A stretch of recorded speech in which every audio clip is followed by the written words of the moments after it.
네, 출애굽기 강해입니다. 여섯 번째 시간입니다. 자유를 향해 부르시다라는 큰 제목 하에 오늘 본문은 출애굽기 3장 1절에서 5절이고 하나님께서 모세를 부르시다라는 제목으로 함께 은혜를 나누고자 합니다. 우리가 건강한 신앙의 분별 기준 중에 하나가 이것을 보시면 됩니다. 그 지향하는 신앙의 지향점이 일상을 어떻게 다루는가예요. 그러니까 매일매일 반복되어지는 이 일상을 어떤 눈으로 바라보는가가 건강한 신앙의 중요한 척도가 됩니다. 자, 우리 일상은 어떻죠? 대체로 반복적이죠. 그리고 이 지루한 경우도 많아요. 일상은. 또 어떤 분들은 정신없이 바쁜 분도 있죠. 그래서 일상 안에서 의미를 찾기가 쉽지 않습니다. 내 일상 안에서 어떤 의미가 나에게 주어질까? 이것이 어떤 방향으로 가는지를 그냥 일상을 살아갈 때에는 잘 깨닫지 못합니다. 그러다가 우리가 크게 병을 앓고 뭐 입원을 한다든지 어떤 사고 후에 다시 일상의 자리로 돌아왔을 때 이게 참 소중하구나라는 것들을 깨닫습니다. 또 학생들은 시험을 준비하다 보면 이 일상적인 것들에 대한 갈망이 커지는 것을 보게 되죠. 먹고 싶은 것도 많아지고 잠깐의 휴식이더라도 평소에 너무 당연하게 여겼던 그 휴식들이나 여가들이 무척 소중하게 여겨지는 경험들을 수험생 때도 해보게 됩니다. 그럼에도 불구하고 우리 일상들은 그 의미들을 쉽게 찾기가 쉽지 않아요. 그러다 보니까 자칫 우리가 신앙생활을 할 때 이 신앙이 우리로 하여금 일상에서 벗어나서 다른 지향점을 제공해 준다라고 생각하기 쉬운 경우들이 있어요. 일상을 넘어서서 이 종교적인 판타지를 주는 경우들이 있다라는 거예요. 그래서 마치 저 세계 안으로만 들어가면 지금의 내가 반복되어지는 일상과는 전혀 다른 세계가 펼쳐진다든지 내가 이런 반복되어지는 일상의 의무들에서 면제가 된다든지 또는 이 일상을 이루어 가더라도 나에게 무척 다른 희열과 감격들이 계속되어질 거라는 그런 것들을 이 집회나 어떤 모임 안에서 강조할 때가 있어요. 거기서 우리 힘을 얻기도 하죠. 그런데 그런 신앙적 모임이나 어떤 집회 말씀에서 우리가 큰 경험을 하고 위로를 받고 힘을 얻는 경우에 다시 그것이 순기능적으로 일상의 자리로 돌아와서 내 일상을 살아가는 데 있어서 중요한 밑거름이 되어져야 되는데 자칫 그 신앙적 순간이 너무 좋아서 계속 그것들에 집착하게 되는 경우들이 발생합니다. 그것들을 계속 재현해내고 싶어 하는 거죠. 그리고 그것들에 대한 시간을 더 많이 늘리는 것이 내가 신앙이 좋아진다라고 생각하는 경우들. 그러다 보니까 일상은 대단히 하찮게 여겨지는 경우들이 발생할 수 있다라는 것이죠. 건강한 신앙은요. 그 체험이 신앙적 체험 모임이 뜨겁고 감격스럽고 좋은 다음에 다시 나의 일상으로 돌아가서 그 일상의 눈을 뜰 수 있도록 반복되어지는 일상 안에서의 그 수고들을 감당하는 것들에 대한 가치를 스스로가 찾을 수 있도록 해주는 것입니다. 아이를 출산하고 난 다음에 사람들한테 어떤 사진을 보여주고 영상을 보여줄 때 짧은 순간이에요. 사람들은 온통 환희에 젖은 것처럼 생각할 수 있지만 그 경험을 다 지나오신 분들은 아이를 출산하고 아이를 양육하는 그 과정이 얼마나 반복되어지는 그런 일상의 노동인지를 알게 되어지죠. 또 직장 생활을 해보거나 사업을 할 때 일상 안에서 반복되어지는 일들은 그렇게 드라마틱한 일보다는 해내야만 하는 일상의 과제들이 많아요. 그렇기 때문에 우린 자칫 이 일상을 외면하고 다른 무언가를 찾기 쉽다라는 것이죠. 하지만 우리가 말씀을 묵상하고 또 신앙생활하는 가운데서 다시 한번 깨달아야 되는 것은 하나님께서 우리에게 허락하신 이 일상이 참으로 소중하고 가치 있다라는 것들을 잊지 않아야 된다는 것이죠. 동시에 이 건강한 신앙은요, 이 두 번째까지 나가야 됩니다. 일상이 무척 소중하지만 이 일상 안에는 무수한 변화의 가능성, 그러니까 일상을 깨고 또 다른 일상으로 나아가는 지향점에 이 만남들이 숨겨져 있다는 것들을 우리가 잊으면 안 된다는 거예요. 자칫 일상을 너무 중요시 여기다 보면 일상 안에 함몰되어지는 거죠. 이 루틴이 파괴되어지는 것을 용납하지 않는 거예요. 똑같이 반복되어지고 똑같은 만남을 하고 있고 똑같은 것을 먹고 똑같은 장소에 갈 때 익숙한 곳에 가는 것에만 중점을 둘 때 자칫 잘못하면 하나님께서 우리 일상 가운데에서 새로운 지경으로 우리를 넓혀주시고 새로운 만남 속에서 소명을 부여해 주시려고 할 때 자칫 그것을 놓쳐버릴 수 있다는 것이죠. 그렇기 때문에 일상을 충실히 살아가면서도 또 다른 한편에서 일상 안에 곳곳에서 우리가 만나는 사람들, 어떤 사건들, 어떠한 예술적인 감동들, 이런 순간들을 통하여서 하나님께서 일상 너머에 다른 변화로 우리를 이끄실 수 있다는 것들 또한 늘 일상 안에서 우리가 그런 건강한 긴장감을 가지고 살아가는 것 또한 필요하다는 것이죠. 그래서 건강한 신앙 이 두 가지가 같이 조화를 이루면서 하루하루를 살아가게 되는 것입니다. 자, 오늘 우리가 만나게 될 이 모세라는 이 사람, 그냥 우리가 피상적으로 성경을 만나면 성경에 나와 있는 사람들은 매 순간마다 드라마틱하게 하나님을 만나고 하나님 앞에서 무릎 꿇고 하나님의 역사하심을 전하는 기적들이 가득하다라고 생각하기 쉬워요.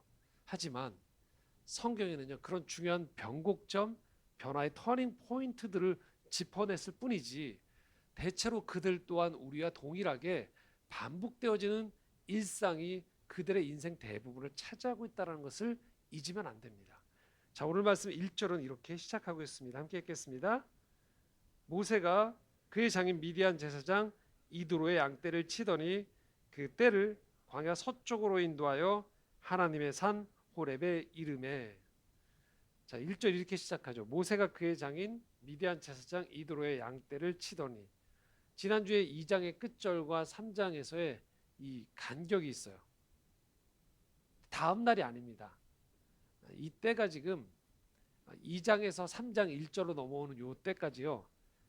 무려 40년의 시간이 흘러요. 지난주에 애굽에서 사람을 죽이고 도피하고 미디안 광야에서 결혼을 하게 되고 거기서 아들 둘을 낳는 거기에 가정을 꾸리는 그 모세의 모습을 보게 되는데요. 그리고서 말씀은 3장으로 넘어오면서 바로 모세가 그의 장인 미디안 제사장 이드로 양떼를 치더니라고 시작하고 있습니다. 이건 뭘 말하냐면 모세가 이제 2장에서 3장 넘어가는 요 간격 사이에 40년 동안 목자로 그냥 살았다라는 거예요. 40년이 목자로 살면 자기의 정체성을 뭐라고 생각할까요? 그냥 목자인 거죠. 목자의 일상이라는 게 우리가 예상되겠죠.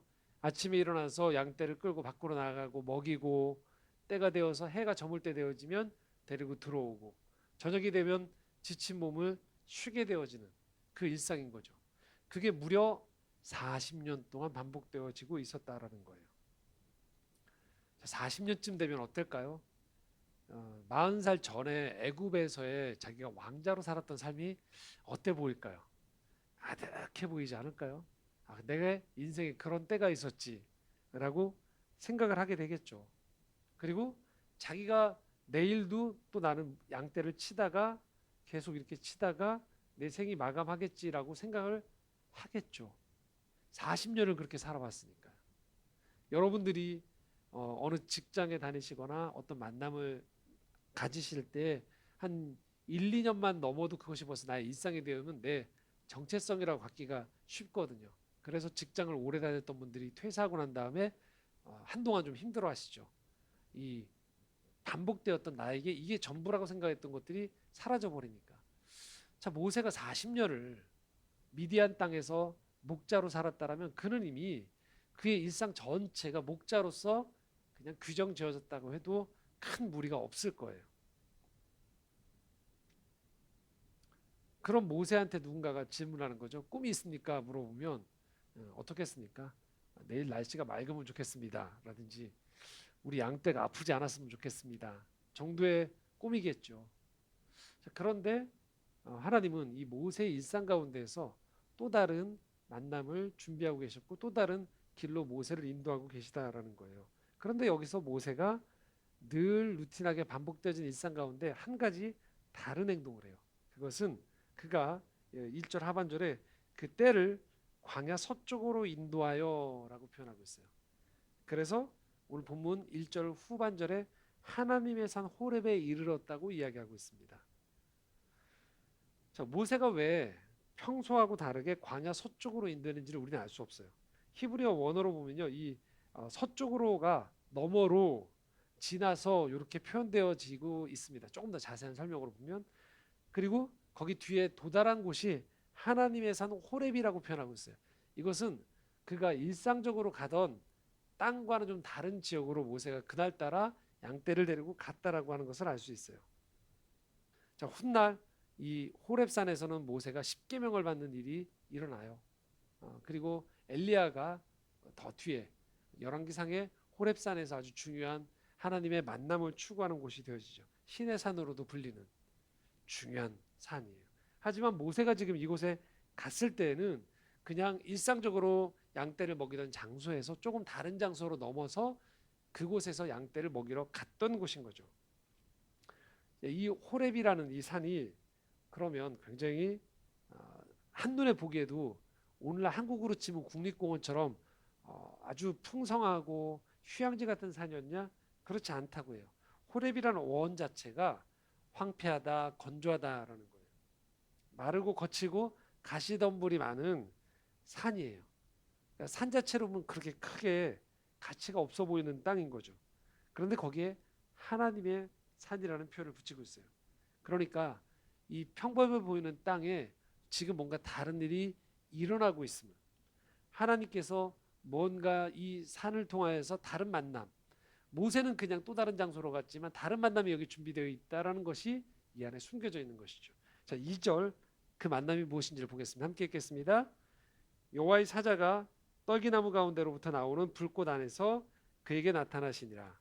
그가 보니 떨기나무에 불이 붙었으나 그 떨기나무가 사라지지 아니하는지라. 자, 떨기나무 자체도 볼품이 없는 나무예요. 근데 이 지역 자체가 건조하니까 종종 불이 붙는 경우들. 근데 불이 붙으면 뭐 뻔히 우리가 알다시피 나무에 불이 붙으면 어떻게 될까요? 다 타버리는 거죠. 수치되는 거예요. 그런데 다른 일이 벌어졌어요. 떨기나무에 불이 붙었는데요. 이 불이 나무를 태우지 않고 그대로 있다라는 거예요. 그러면서 여호와의 사자가 불꽃 안에 있다라고 기록하고 있어요. 자, 이것은 어떻게 보면 대단한 이적처럼 보일 수도 있지만요. 유별나지 않은 그냥 보통의 약간 특이한 현상으로 보일 수도 있어요. 그런데 모세는 똑같은 일상을 반복하고 있던 입장에서 보았을 때 이 현상이 좀 특이하게 보였던 것이죠. 그래서 모세가 그곳으로 가고 있는 것이죠. 3절 이렇게 이야기합니다. 함께 읽습니다. 이에 모세가 이르되 내가 돌이켜 가서 이 큰 광경을 보리라. 떨기나무가 어찌하여 타지 아니고 하니 그때라고 얘기해요. 그러니까 모세 입장에서는 늘 반복되던 일상 가운데에서 그날도 떨기나무에 불이 붙었네 하고 넘어갈 수 있는 상황인데 거기에서 불에 붙은 떨기나무가 타지 않는 광경을 보고 모세는 이것을 큰 광경이라고 표현했어요. 그러면서 그곳에 갔어요. 바로 이겁니다. 하나님께서 우리에게 찾아오실 때 일상 안에 작은 균열을 내실 때가 있어요. 똑같았는데요. 거기에 낯선 사람이 등장하기도 하고요. 똑같았는데 내 마음에 감동이 찾아올 때가 있고요. 똑같은 것 같은데 그 반복되어지는 과정에서 뭔가 중단되어지거나 방향이 틀어지는 일들이 벌어질 때가 있다는 거예요. 뭐 대표적인 게 신약 성경을 보면 어부 베드로가 밤새 물고기를 잡으려고 했지만 잡지 못했죠. 그때 예수님이 등장해서 뭐라고 합니까? 깊은 데로 가서 그물을 내려라. 보통 어부들의 입장에서 봤을 때는 새벽 어스름에는 얕은 곳에 물고기가 많은데 전혀 다른 제안을 한 거죠. 깊은 데로 가서 고기를 그물을 내리라라고. 다른 만남이 찾아온 거예요. 근데 그것에 따라서 했을 때 그 인생에 전혀 다른 방식의 부르심이 있다는 걸 알게 된 거죠. 자, 이런 겁니다. 하나님은요, 우리의 일상을 대단히 소중하게 여기세요. 모세의 40년 광야 여정이 헛된 것이 아니었어요. 그 하루하루 성실하게 양떼를 치는 것 중요합니다. 그런데 우리가 또한 기억해야 되는 것은 하나님은 또한 광야 안에 갇혀 계시지만 않는다라는 거예요. 우리에게 적용해 보면 이렇습니다. 하나님은 우리의 하루하루의 일상 안에서 자연 법칙과 성실함과 또 예측 가능한 것들을 통해서 하나님은 일을 하세요. 그런데 하나님은 이런 일상 안에서 상식 안에 갇혀 계시지만은 않다라는 거예요. 이런 일이 일상을 살아가다 보면 다양한 방식으로 일어납니다. 누군가에게는 어떤 사람과의 만남이 그러할 수도 있고요. 어떤 일에 있어서도 그럴 수가 있어요. 저 사람이 왜 저런 호의를 주지? 왜 저기서 저런 제안을 해주지? 왜 여기서 내 이 실수에도 불구하고 저 사람은 이것들에 대해서 덮어줄까? 오늘 모세를 통해서 모세를 찾아오셨던 하나님은요, 여러분 한 사람 한 사람의 인생 가운데에서 돌아보시면 우리는 그저 우연히 그 만남이 존재했다라고 생각하지만 그 안에는 하나님이 여러분 인생을 향한 만남과 뜻이 있다라는 것이죠. 그때 인생에 저 도움의 손길이 왜 있었을까? 저 자리에 저런 만남들이 왜 있었을까? 이런 것들이라는 거죠. 바로 이런 겁니다. 우리를 창조하시고 우리의 일상 가운데 관여하신 하나님은요, 천지를 창조하신 하나님이세요. 하나님은요, 상식적으로 일을 하세요. 그리고 일상 가운데에서 우리 일상을 소중하게 감당할 수 있도록 부르십니다. 그런데 더불어서 하나님은요, 비상식적이거나 몰상식적이진 않지만 때로는 우리 일상을 깨트리는 사건을 통해 우리에게 다가오신다는 거예요. 모세는요, 그 불꽃이 타지 않는, 나무가 타지 않는 그 현상을 보면서요, 신앙적인 기대를 가지고 찾아간 건 아니었을 것입니다. 호기심이었을 가능성이 많은 거죠. 그런데 그렇게 다가감 속에서 자기에게 다가오시는 하나님을 모세는 만나게 된 겁니다. 4절입니다. 함께 읽겠습니다. 여호와께서 그가 보려고 돌이켜 오는 것을 보신지라 하나님이 떨기나무 가운데서 그를 불러 이르시되 모세야 모세야 하시매 그가 이르되 내가 여기 있나이다. 그가 보려고 돌이켜 오는 것을 보신지라. 그러니까 모세는 그냥 일상 가운데에서의 특이한 현상 하나를 따라갔을 뿐인 거예요. 그런데 모세 편이 아니고요. 하나님 편에서 보면요. 지금 하나님이 모세를 보고 있었다라는 거예요. 40년의 인생 가운데 찾아온 모세를 하나님이 지켜보고 있었다라는 거예요. 지난주 말씀에 이스라엘 백성의 신음소리를 하나님이 들으셨다고 했었어요. 430년 동안. 그리고 기억하신다고 하셨죠.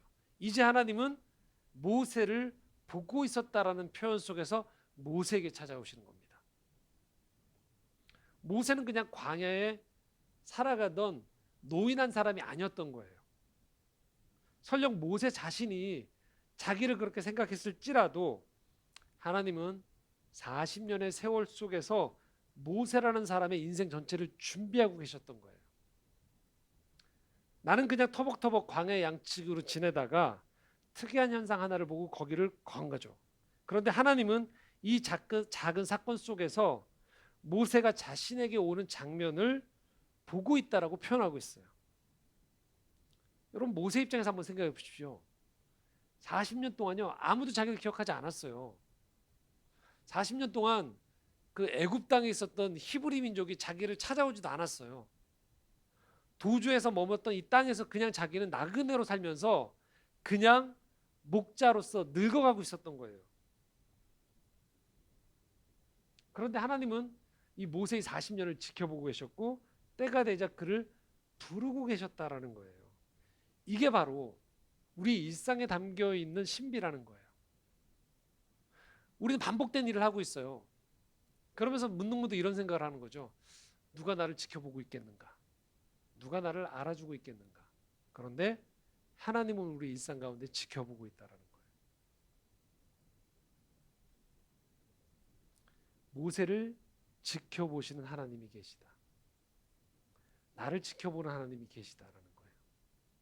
바로 이것이 중요한 이유는 나를 지켜보시는 하나님으로 인해서 우리가 우리의 본 모습을 찾게 된다라는 거예요. 누군가가 내 인생을 지켜보고 있다는 거 우리는 막연하게 이런 생각을 해요. 내 부모로 생각해요. 내 동료로 생각해요. 진로를 결정할 때에도 어떤 일이 잘 될 때 안 될 때에도 나는 내 가족이나 동료들을 생각하죠. 그 사람들이 나를 어떻게 볼까? 그런데 우리가 어느 시점에서 만나야 되는 진실 하나가 있는 거예요.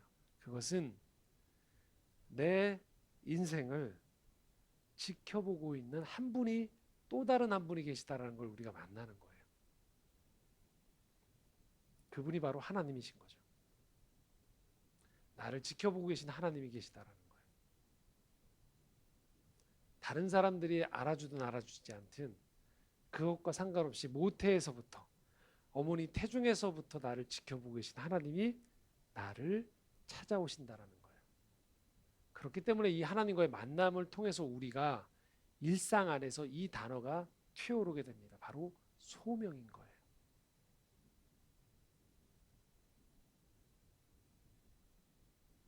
우리가 흔히 아는 연예인들이 가장 두려워한다는 건 대중들에게 잊혀진다라고 얘기를 해요. 살면서 우리도 자꾸 이런 염두를 해두죠. 사람들이 나를 어떻게 생각할까?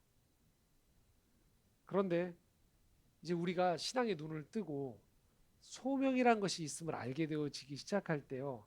우리한테는 이 질문이 가장 중요한 질문으로 와닿게 되는 거예요. 그것은 하나님이 나를 지켜보고 있다라는 거예요. 하나님이 내 삶을 지금 어떻게 보고 있는가라는 거예요. 그러니까 내가 바라보는 내 시선 말고요. 나라는 사람은요, 환경에 갇히게 돼요.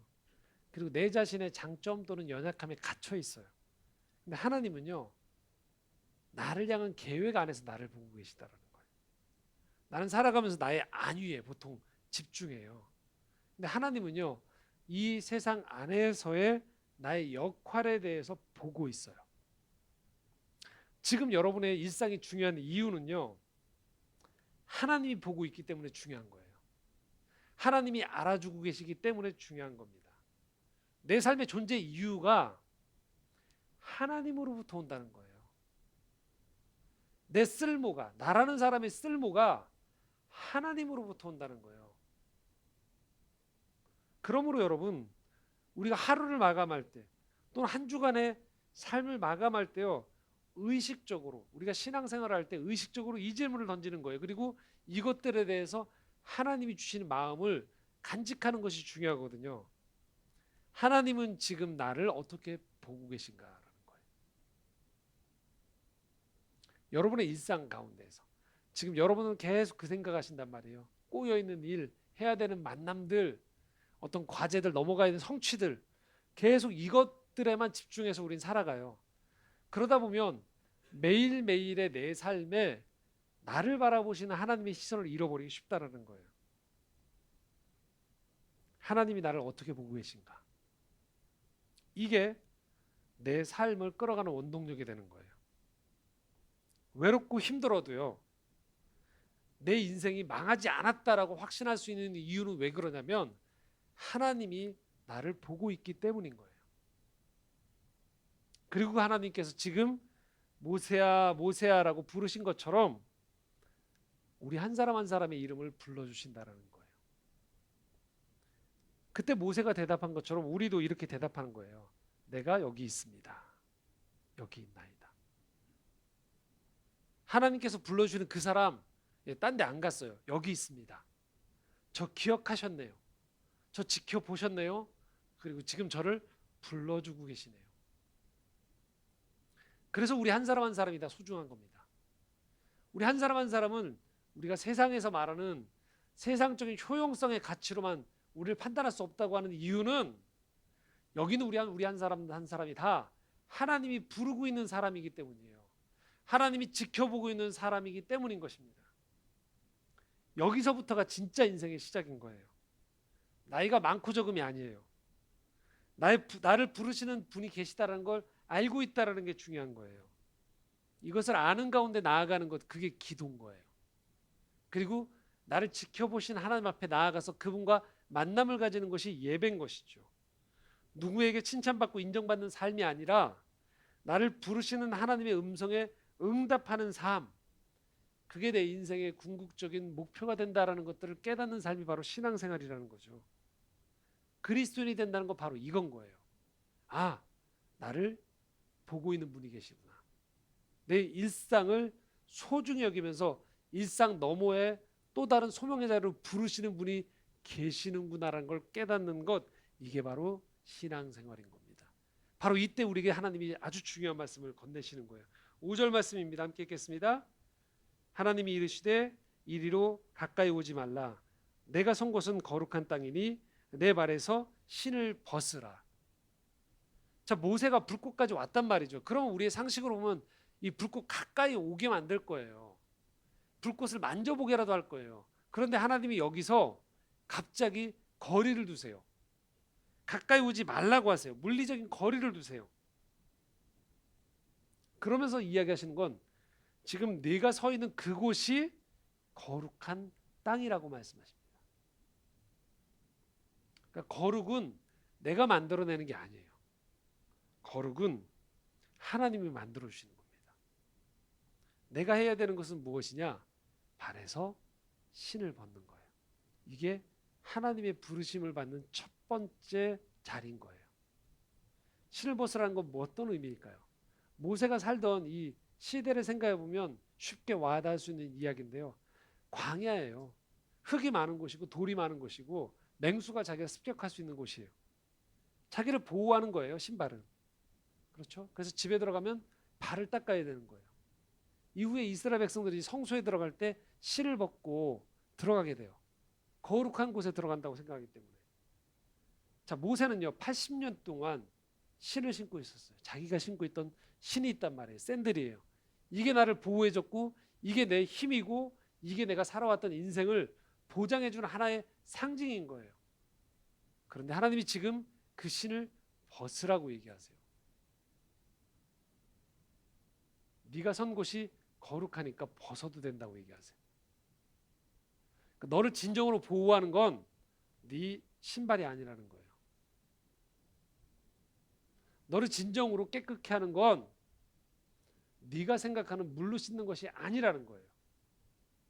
네가 진정으로 행복할 수 있는 자리는 네가 생각하기에 괜찮다고 하는 곳에 가는 것이 아니고 그냥 내가 임하는 그곳에 네가 떠나지 않고 서 있으면 그곳이 거룩하다고 말씀하시는 거예요. 하나님이 지금 모세에게 이렇게 말씀하고 있다는 거예요. 지금 여기엔 너하고 나밖에 없어. 너는 다른 무언가를 원할지 모르지만 또는 필요 없다고 할지 모르지만 지금 너에게 필요한 건 하나야. 나라고 얘기하는 거예요. 이거면 된다라는 거예요. 이게 바로 이 소명의 출발점인 거예요. 신을 벗을 때 소명이 시작되는 거예요. 왜냐하면 우리는 소명, 내 인생에 중요하다고 이것을 이루는 것이 중요하다고 하는 것들을 계산할 때요. 우리 나름의 계산기가 있어요. 이야기한 대로 내 부모는 어떻게 생각할까? 가족은 어떻게 생각할까? 동료들은 어떻게 생각할까? 이 세상에서 이 성공의 기준에 어떻게 볼까가 나를 보호하고 있고 나를 지켜주기도 하고 감시하는 신발이 돼요.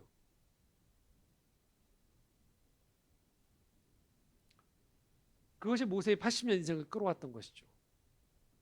그런데 이제 모세의 남은 40년 인생 동안에 하나님이 모세에게 말씀하신 건 바로 그 신을 벗으라고 얘기하세요.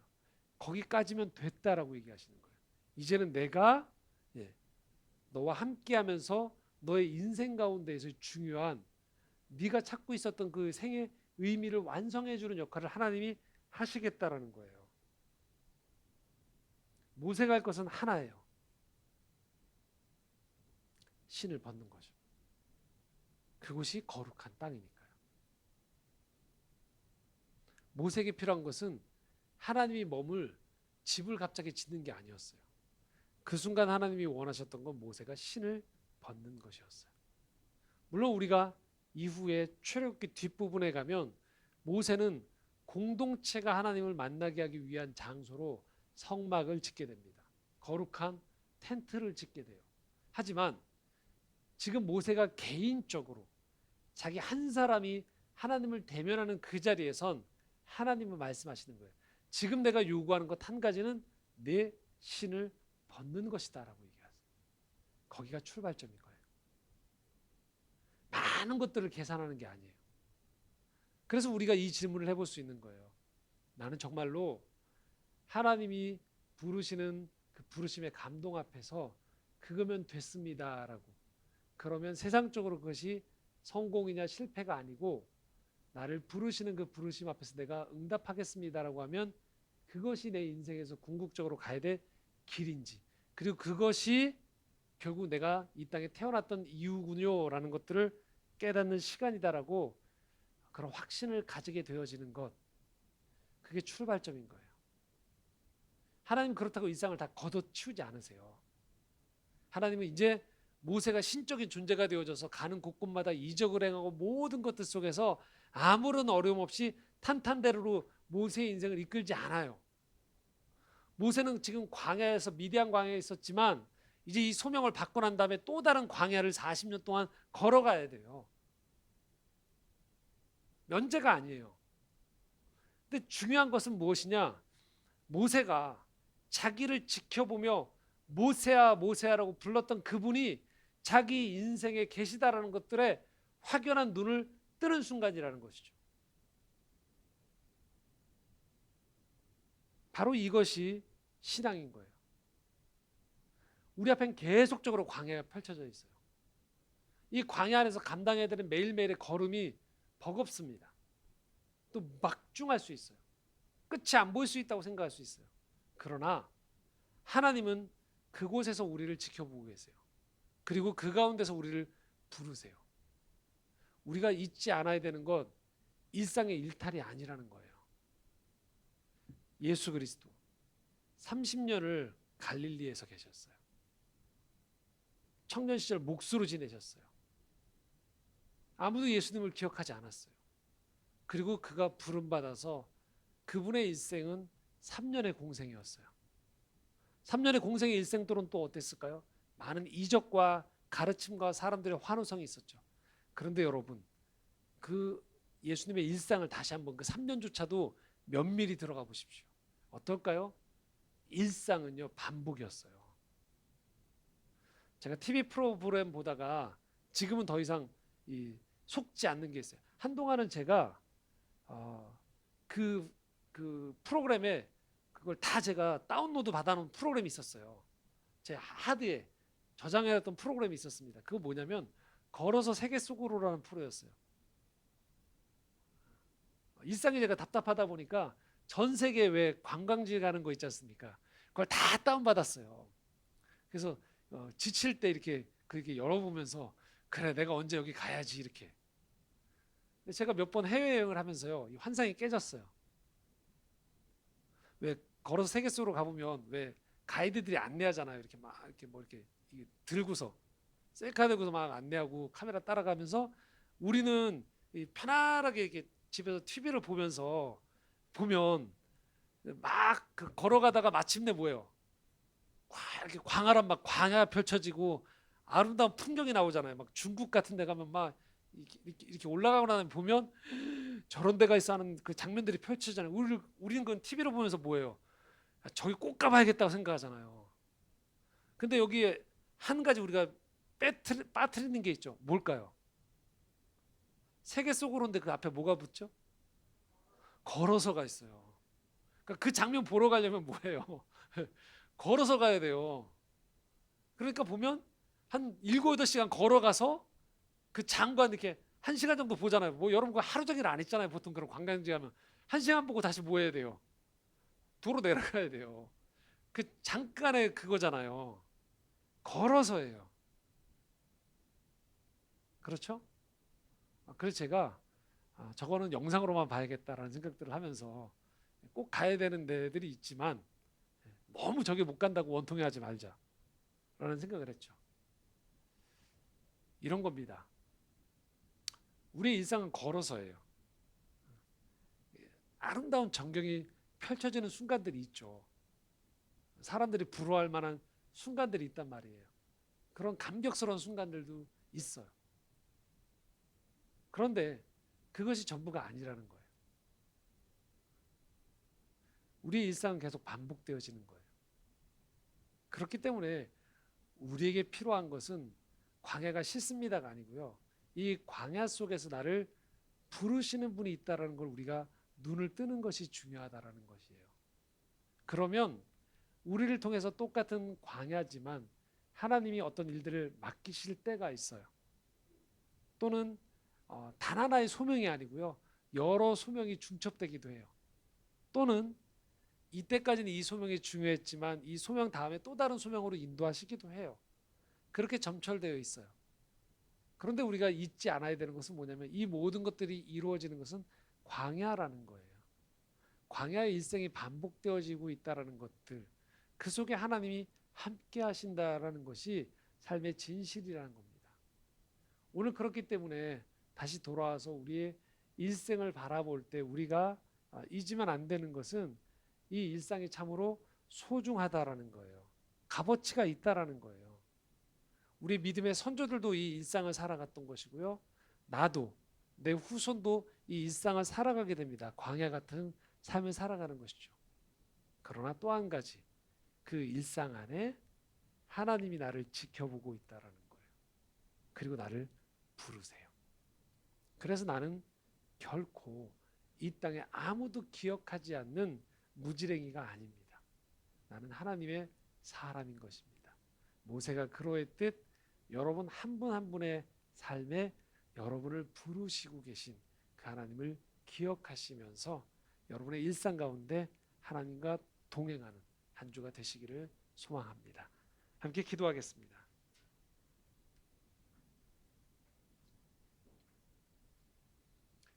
하나님 아버지, 오늘 우리의 일상 가운데 하나님이 함께 하심을 믿습니다. 40년 모세의 광야 생활 가운데에서도 하나님은 모세를 지켜보고 계셨음을, 우리의 반복되어지는 일상 속에서도 또 많은 근심과 염려 속에서도 하나님은 우리의 삶을 지켜보고 계심을 우리가 기억하게 하여 주시옵소서. 믿음의 눈을 열어 오늘 우리의 일상 가운데 찾아오시는, 우리를 부르시는 하나님을 만나는 우리 모두가 될 수 있도록 인도하여 주시옵소서. 예수 그리스도의 이름으로 기도드리옵나이다.